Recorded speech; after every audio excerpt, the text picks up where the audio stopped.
Teman-teman anak-anak muda yang merasa kecewa di gereja, akhirnya pindah ke aliran lain, terus malah justru jadi pendeta di sana, kayak gitu. Sebenarnya gereja kehilangan suksesinya. Sayangnya pemimpin itu tidak punya kapasitas untuk memberikan ruang buat mereka.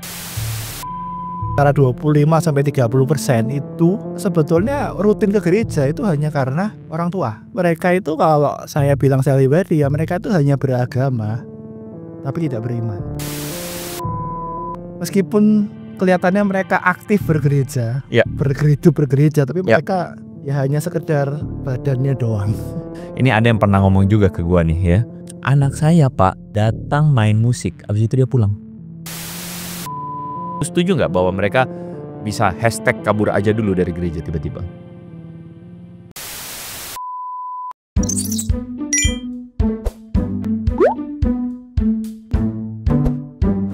Selamat datang di channel Gereja 360, sebuah channel yang kita dedikasikan untuk membicarakan tentang gereja dengan segala kompleksitasannya. Teman-teman Anda yang telah mengikuti beberapa konten dalam Gereja 30, Anda tentu mengerti bahwa konten-konten yang ada di Gereja 360 ini adalah konten yang membicarakan gereja seperti namanya, membicarakan gereja dari 360 derajat atau membicarakannya dari berbagai arah. Karena dalam pelayanan saya sangat yakin bahwa kadangkala ketika pelayanan gereja itu kita jalankan atau ketika kita itu sama-sama melayani di gereja, kadang-kadang ada blind spot atau titik-titik buta yang seringkali tidak terlihat oleh para pemimpin gereja. Dan tanpa sadar hal tersebut bisa jadi kalau memberikan pengaruh yang buruk dirasakan oleh jemaat dan kemudian semua orang jadi bertanya-tanya, apa yang salah? Nah, teman-teman bersama-sama dengan saya ada seorang teman Cemara dari Bilangan Research Center, sebuah lembaga institusi yang didedikasikan untuk meneliti data. Jadi Cemara ini tukang survei. Ya, tukang otak-atik data. Dan tukang kepo sebetulnya, Kepo. kepo soal gereja, kepo soal anak muda. Kekepoannya akan gereja dan anak muda ini kemudian memberikan kepada kita sebuah exposure atau memberikan kepada kita sebuah data-data yang menurut saya perlu untuk kita ungkap ke publik. Sekali lagi, data yang kita ungkap ke publik bukan untuk menggosip, tapi data-data ini justru menolong setiap kita supaya kita boleh membicarakannya dengan apa adanya. Dan tentu saja saya harapkan bahwa channel 360 Gereja 360 ini akan menjadi sebuah bahan pembicaraan yang bisa kita bicarakan dengan rendah hati. Supaya transformasi terjadi. Kalau kita bisa jujur dengan data yang ada, realita yang ada, dan kemudian disitulah saya percaya Tuhan bisa bekerja. Ada amin saudara-saudara? Dan tentu saja butuh tindakan yang nyata dan cukup berani dari para pemangku kepentingan di gereja. Para pemimpin. Para pemimpin. Tapi tiba-tiba gue jadi ngomong kalau pemimpin yang gak mau berubah gimana bro? Nah itu ya no comment deh. Nanti para anak-anak muda tulis hashtag kabur aja dulu. Iya biasanya kan begitu. Banyak loh yang mereka yang akhirnya banyak juga saya ngelihat itu ya teman-teman anak-anak muda yang merasa kecewa di gereja. Terus tiba-tiba hilang. Tiba-tiba jadi pendeta di gereja lain. Oh gitu? Jadi pendeta di gereja lain? Iya, jadi mereka awalnya aktif. Mereka waktu zaman masih muda mereka aktif gitu kan, tapi kan suara-suara mereka kan terbendung sama apa ya, menabrak tembok. Sama mungkin pemimpin pada saat itu ya? Ya menabrak tembok di pemimpin saat itu. Akhirnya pindah ke aliran lain.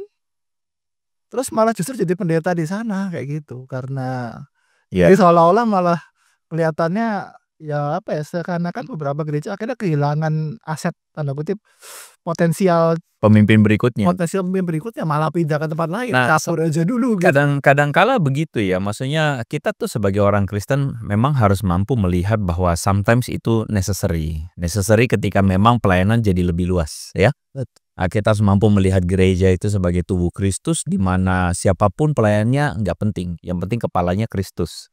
Tapi gereja juga mesti memberikan teladan yang baik ketika misalnya terjadi pemisahan ya, pelayanan yang lebih spesifik. Tapi anyway, kadang-kala saya setuju dengan dirimu bro yang mengatakan bahwa justru sebenarnya gereja kehilangan suksesinya ya, suksesi masa depannya. Dan itu terjadi ketika sayangnya pemimpin itu tidak punya kapasitas untuk memberikan ruang buat mereka.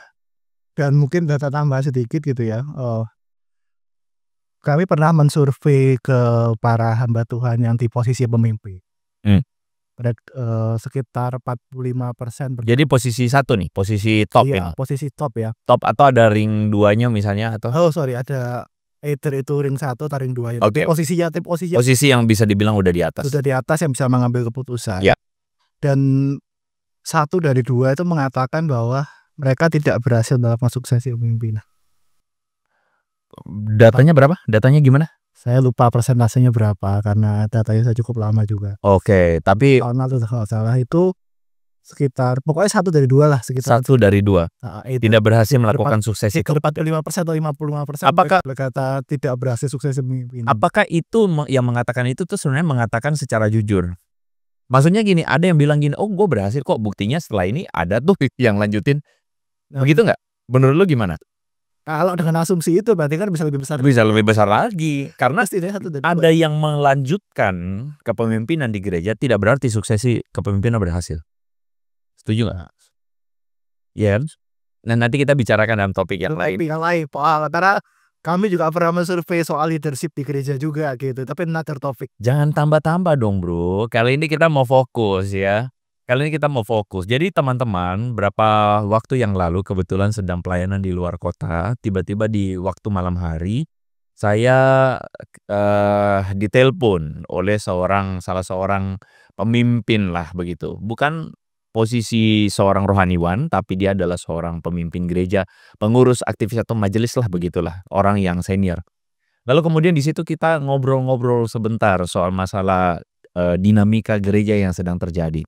Dan kebetulan di gereja yang sedang beliau ini layani, maksudnya beliau itu bergereja, tertanam di sana, beliau itu sedang mengalami sebuah dilematis di mana anak-anak mudanya itu ada sebuah kekhawatiran bahwa anak-anak mudanya itu suatu saat akan tiba-tiba menghilang dari gereja.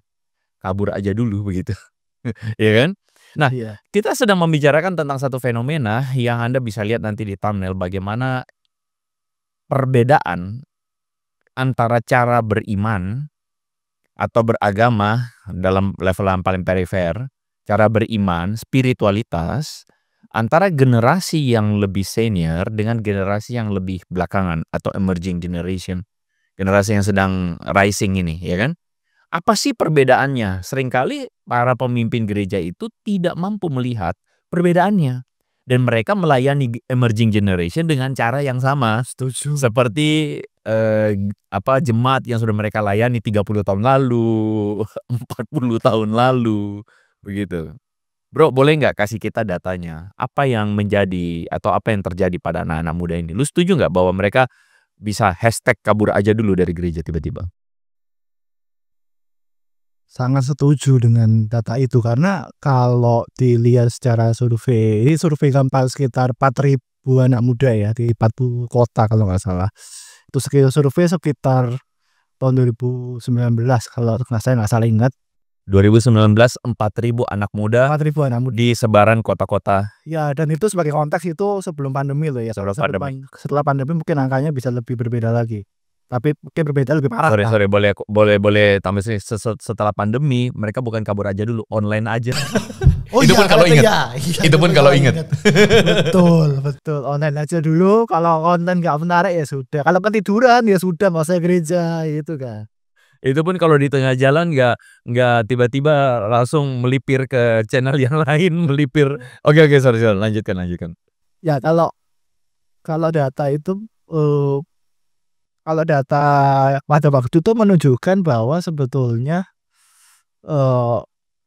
sekitar saya lupa antara 25-30% itu mereka ini sebetulnya rutin ke gereja itu hanya karena orang tua.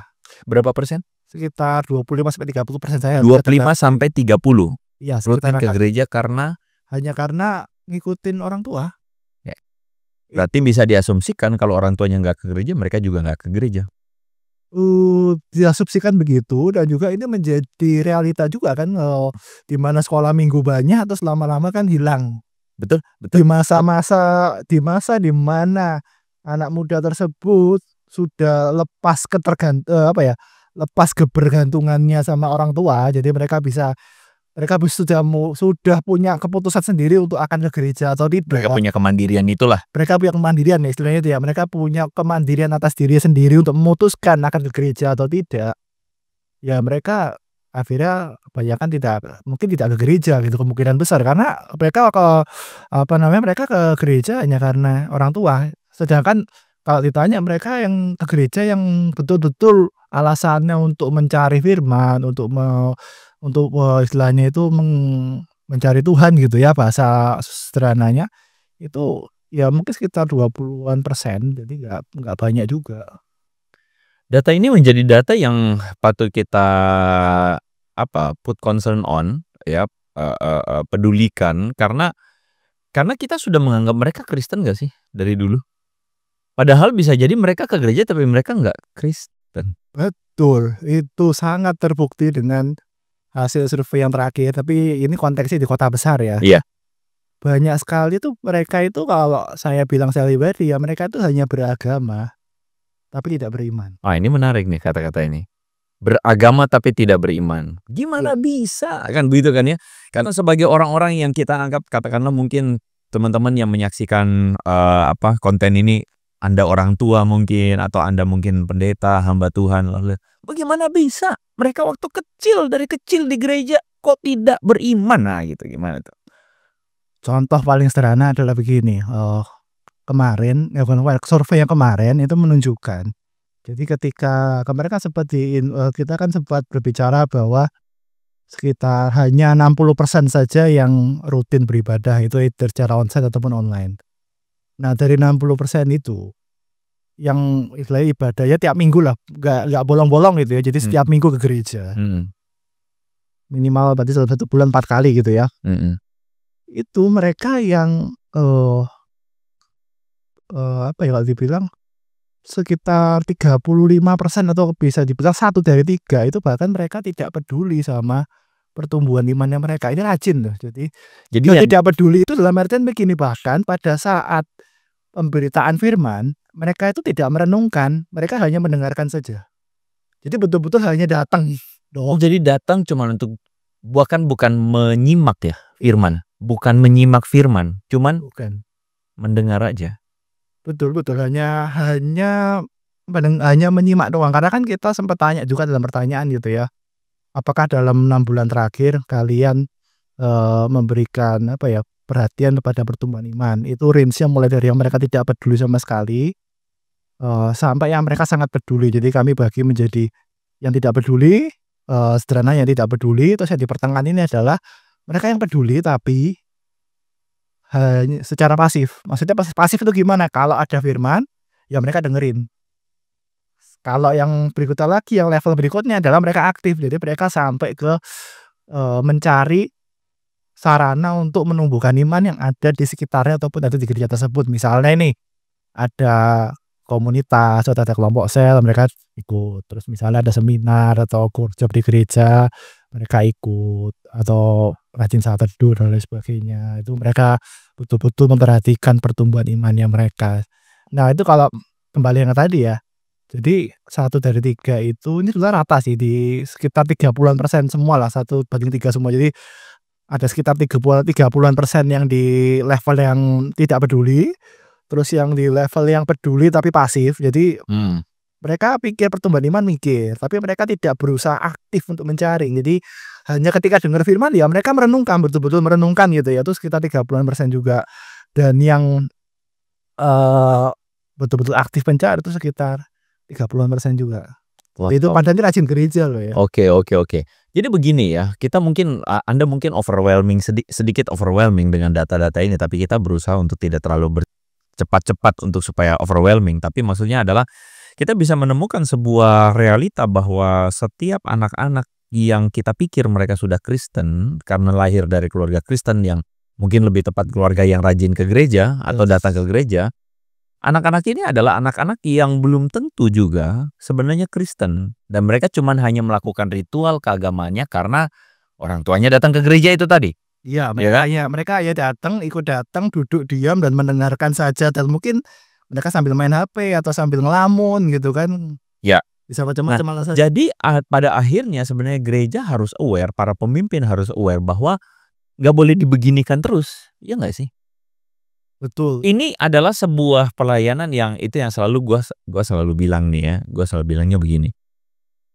Gereja itu kadang-kadang suka berpikir bermisi itu dengan cara pergi ke pedalaman, lakukan bakti sosial, maaf ya, misalnya, lalu kemudian membawa sembako, lalu foto, pakai spanduk, pelayanan misi, lalu kemudian lapor ke gereja, kita sudah berhasil melakukan misi. Padahal sebenarnya misi yang mungkin sebenarnya gereja harus sadari bahwa bukan yang suku-suku, maksudnya orang-orang di pedalaman itu.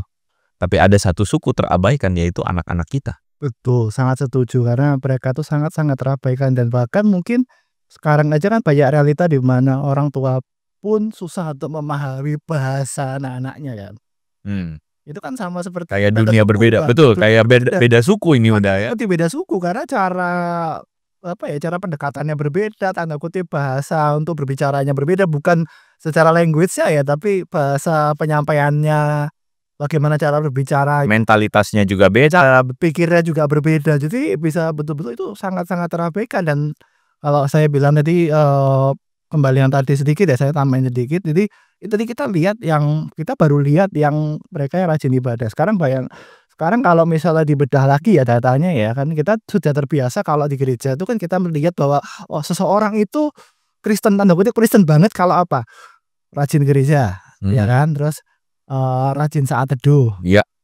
Terus aktif pelayanan. Iya. Dan pelayanannya itu pun pelayanan yang apa ya, kalau dibilang itu pelayanan yang istilah itu yang rutin lah ya. Jadi bukan pelayanan yang jadwalnya tidak tertentu gitu, tapi betul-betul aktif pelayanan gitu ya, entah di dalam gereja maupun di luar gereja. Nah, dilihat datanya itu pun jadi mereka yang 4 kali ke gereja, yang gerejanya sebulan 4 kali, terus yang tadi aktif saat teduh, sangat rutin gitu ya, seminggu bisa 4 ke 5 kali ya, mungkin bolong-bolong sedikit ya.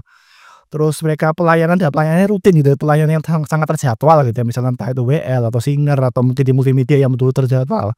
Itu bahkan 20% aja masih nggak peduli dengan pertemuan imannya mereka loh.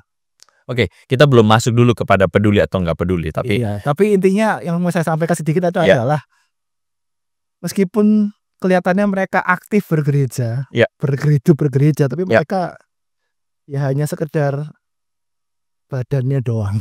Itu yang saya mau tekankan. Jadi seringkali kita tuh cuma melihat sesuatu yang terlihat secara jasmani atau secara fisikal, bahwa anak-anak muda ini masih datang ke gereja, bahwa anak-anak muda ini masih kok pelayanan. Tapi sebenarnya kita harusnya menyadari bahwa kita harusnya kita melihat sesuatu yang lebih dari hanya sekadar apa yang kelihatan. Karena ini ada yang pernah ngomong juga ke gua nih ya, anak saya Pak datang main musik, abis itu dia pulang. Banyak ya. Habis itu dia pulang. Dia udah nggak mau lagi dengar. Bahkan dia tidak mau lagi dengar khotbahnya. Karena apa? Mohon maaf, khotbah juga kering buat mereka. Jadi itu yang tadi di awal gua udah sempat bilang ya. Pelayanan gereja di running sebagaimana 30 tahun yang lalu dan dikenakan atau diberlakukan kepada anak-anak muda ini. Jadi anak-anak muda ini kayak juga gak merasa dilayani. Mereka cuman mau merasa dipaksa untuk datang hadir ke gereja, dan kemudian akhirnya mereka nggak relate sama sekali.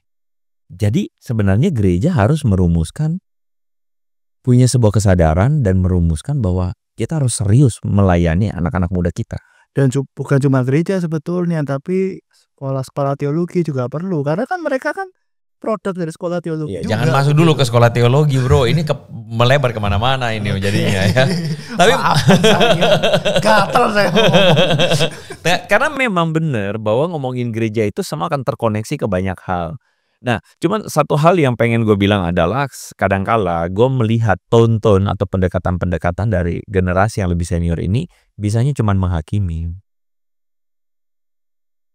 Jadi bisanya cuman kasih label, anak muda sekarang mah gak cinta Tuhan. Anak muda sekarang mah gak rajin kayak kita. Anak muda sekarang mah nggak tahan banting kayak kita. Anak muda sekarang mah ini banget gitu, bahkan duniawi banget dan sebagainya. Jadi tontonnya itu, mohon maaf ya, tontonnya itu adalah tonton penghakiman. Yang menurut gua tuh, kita tuh akhirnya dari situ aja menurut gua udah tidak mampu. Kita tuh gereja itu tuh akhirnya tidak mampu lagi melayani anak-anak muda ini. Karena bawaannya adalah memaksa mereka menjadi sama seperti kita. Dan kegiatan-kegiatan tadi yang dianggap bahwa itu adalah istilahnya itu tuh beragama gitu, itu hanya sekedar disampaikan kepada anak-anak, itu hanya seperti satu set aturan. Satu set ritual. Satu set ritual dan aturan ya, entah itu ritual, entah itu aturan. Jadi kamu tuh akan jadi Kristen yang baik kalau kamu rajin ke gereja. Betul ya? Bang. Kamu jadi Kristen yang baik kalau kamu rajin berdoa. Dan akhirnya tanpa sadar kita lihat deh anak-anak muda kita yang kelihatan berkomentar di sosial media tentang kekristenan. Kamu Kristennya gimana? Aku mah Kristen kapal selam. Jadi mereka cuma mengukur kekristenan mereka berdasarkan saya rajin ke gereja atau tidak. Iya, biasanya begitu. Betul ya? Betul ya? begitu. Jadi saya itu adalah Kristen yang baik kalau saya rajin berdoa atau tidak. Padahal itu kan cuma serangkaian ritual. Yang sebenarnya yang kita harus menangkan adalah hati mereka untuk mengenal Yesus dan, nah kita masuk ke bagian yang kedua, punya kerinduan untuk bertumbuh. Iya, jadi datang ke gereja itu bukan hanya datang secara badannya doang, minimal ya, tapi pikirannya juga ada di situ. Karena kan kalau tidak kan ke gereja hanya sekedar ya itu kayak kembali ke tadi, hanya sekedar ritual aja, diajak orang tua ke gereja ada pelayanan, ya udah ikut dan sebagainya, sebagai tempat untuk istilahnya tuh ya bersenang-senang, atau mungkin ada di satu sisi yang mereka karena senang, ada di satu sisi juga ada banyak gereja yang kenapa pelayanan, oh karena diminta sama orang tua untuk bantuin pelayanan di sana karena tenaganya kurang. Iya. Banyak juga seperti itu, seperti Banyak banget. contoh yang disebutkan tadi kan, habis main musik terus pulang.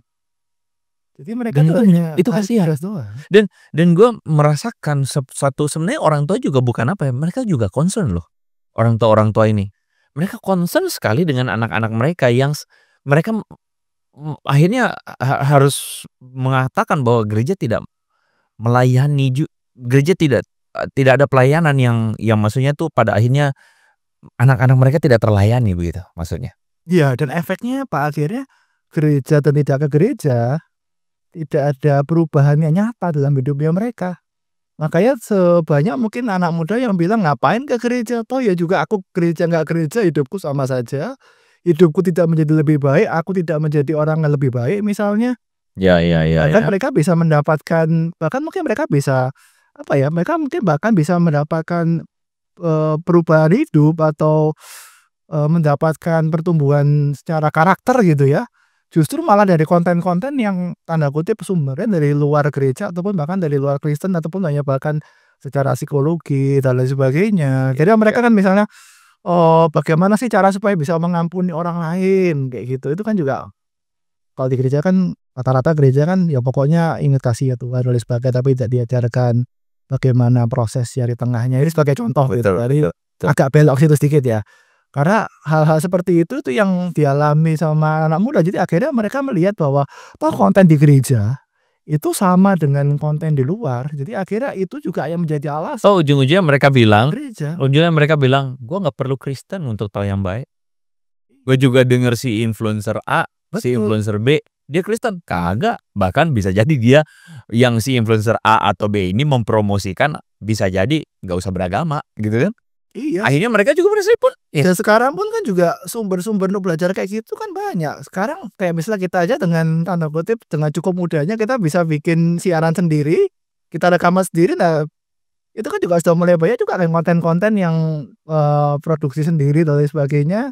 Dan sekarang pun juga internet juga sudah cukup lancar, mereka bisa dalam satu hari mungkin mereka bisa menonton 3 talk show atau 4 talk show gitu misalnya. Mereka bisa mendengar konten-konten motivasi seperti itu, dan itu pun kalau ditambah lagi juga tadi kita ngomong soal gereja gitu, gereja nggak ada pengaruh. Saat teduh dan tidak saat teduh pun juga akhirnya nggak ada pengaruh juga gitu loh.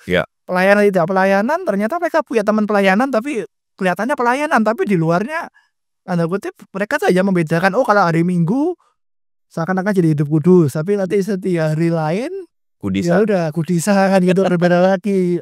Agak lebar dikit ya, tapi akhirnya mereka melihat bahwa orang tanda kutip aktif bergereja itu dalam artian di saat teduh, datang ibadah dan lain sebagainya, dan itu tidak ada perubahan yang secara nyata tampak dari apa yang di kehidupan mereka sehari-hari, atau kalau disederhanakan tidak menghasilkan buah yang nyata. Ya. Tadi dari obrolan ini gue langsung cuman notice satu istilah yang gue rasa menggambarkan apa sebenarnya harusnya kita kejar ya dalam pelayanan gereja itu. Apa itu? Perjumpaan dengan Tuhan. Itu istilah yang sebenarnya aku yakin teman-teman yang mendengar ini adalah teman-teman yang juga tahu arti dari kata istilah perjumpaan dengan Tuhan itu. Kita tidak mengusahakan dalam pelayanan atau gereja nih, katakanlah anak-anak muda kita ini mengalami perjumpaan dengan Tuhan. Jadi kita cuman istilahnya membombardir mereka dengan serangkaian rutinitas yang harus mereka ikuti untuk kemudian mengatakan aku Kristen yang baik. Ya, tanpa kita menekankan satu pengalaman perjumpaan dengan Tuhan, dan bahkan nanti kita akan ngomong di episode berikutnya tentang sebenarnya ini perannya siapa gitu ya. Tapi aku bisa memahami bahwa teman-teman yang menonton ini, kalau Anda adalah aktivis atau Anda adalah seorang misalnya di gereja adalah pelayan, Anda pasti kemudian merasa bahwa ini cuman nebak-nebak ya. Gila, gereja gue mesti berubah banyak misalnya. Terus gue mesti mulai dari mana? Gitu kan ya. Gue mesti mulai dari mana kan? Maksudnya kan seringkali adalah mereka mengatakan bahwa ini habis pemimpin gerejanya nggak jalan gitu kan ya. Atau habis maaf ya pendetanya pasif misalnya. Atau habis majelisnya juga kagak, orang kan selalu biasa bilangnya gitu, majelisnya juga kagak kerja misalnya gitu. Mulai dari mana ini kalau begitu? Sebelum masuk ke sana tadi mungkin ada data yang menarik juga. Dari mereka yang rajin ke gereja, yang rutin itu jadi mereka udah rutin ya setia datang ke gereja, itu 15% mereka tidak punya pengalaman lahir baru atau titik balik mereka atau pertobatan mereka. 15% itu nggak ada. 15% nggak ngalamin itu. 15% tidak mengalami itu di mereka yang bahkan sudah rutin ke gereja. Jadi itu yang perlu dikejar, karena nanti mungkin di topik lain, di pertemuan lain saya mungkin akan menceritakan juga betapa itu sangat penting. Lahir baru itu akan sangat terlihat dampaknya dalam pemikirannya mereka dan lain sebagainya, itu sangat penting. Episodenya jadi banyak nih bro. Tapi begini teman-teman, sekali lagi Gereja 360 ini adalah sebuah obrolan yang kerinduannya adalah supaya ini jadi wacana di gereja Anda masing-masing. Kerinduannya adalah supaya Anda membicarakannya. Jadi kita nggak usah lagi bukan tahu sama tahu lagi. Kita nggak usah malu-malu untuk membicarakannya. Justru yang menjadi kerinduan dari channel ini adalah terjadi sebuah pembicaraan-pembicaraan yang konstruktif di gereja. Di antara para pemimpin. Bukan pembicaraan tentang apa, pembicaraan tentang itu lahan parkirnya kurangnya gimana itu caranya. Bukan itu gitu. Oke, itu di satu sisi penting, tapi bukan lagi pembicaraan bahwa itu misalnya ada komisi ini youth mau pinjam mobil, boleh nggak gitu. Bukan itu. Ya, karena gue yakin bahwa itu adalah hal-hal sifatnya administratif, tapi hal yang paling esensial harusnya dibicarakan. Dan harusnya gereja mengalami transformasi dari pembicaraan ini. So teman-teman, apa yang Anda pikirkan dari pembicaraan kami? Saya yakin banyak, tapi adalah baik dan indah banget ya kalau misalnya teman-teman bisa juga menuliskan apa yang jadi pemikiran teman-teman. Dan siapa tahu misalnya kalau Anda punya solusi, apa yang kira-kira bisa jadi jalan keluar dari segala permasalahan pelik yang terjadi, yang kita bicarakan berhubungan dengan tema yang kita udah ngomongin hari ini. Teman-teman silakan tuliskan komentar Anda, apa yang menjadi poin pikiran Anda di kolom komentar, dan tentu saja kita akan merespon, kita akan siapa tahu apa yang Anda bicarakan bisa jadi topik pembicaraan selanjutnya. Kita ketemu lagi di konten di channel dan konten Gereja 360 berikutnya. So semoga ini jadi berkat. God bless teman-teman semua.